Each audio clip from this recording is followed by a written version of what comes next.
Hello and welcome. It's me, and I hope you know me by now. It's Joy.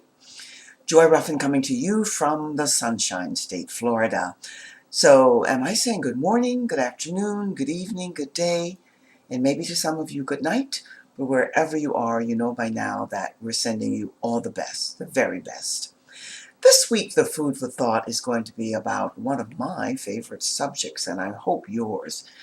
All about females, women, ladies, the feminist movement.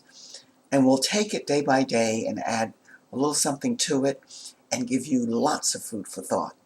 The word feminist today is not used as often or as much as it was back in the day. And so the question for you is, what type of a feminist are you? Or do you consider yourself a feminist? That's the question. And this week's blog will be all about that.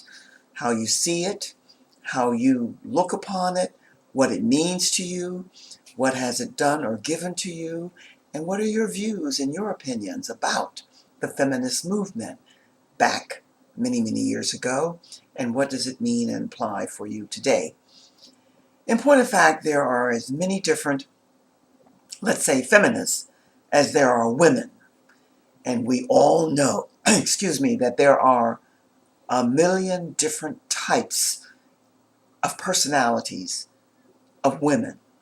So, even though we can break it down into several different categories, there are subcategories that you can jump off from the categories, the four main ones that I'm going to list for you today. And that would be the radical feminists, the socialist feminists, culture feminists, and the liberal feminists. Now, those four are very broad-based because from those four, there are many, many others.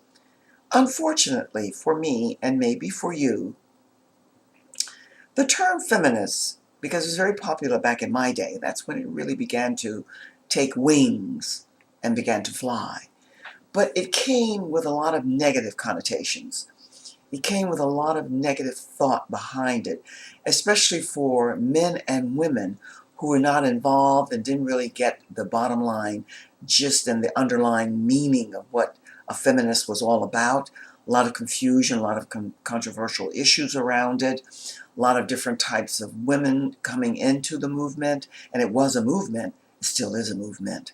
Even though the younger people today, the more that I speak to, they have a limited awareness of what it's really all about, even though many of them claim that they are feminists. So, you hopefully will read this blog, look upon it as good food for thought, and then see where you stand. See if it's important to you and what it means to you today.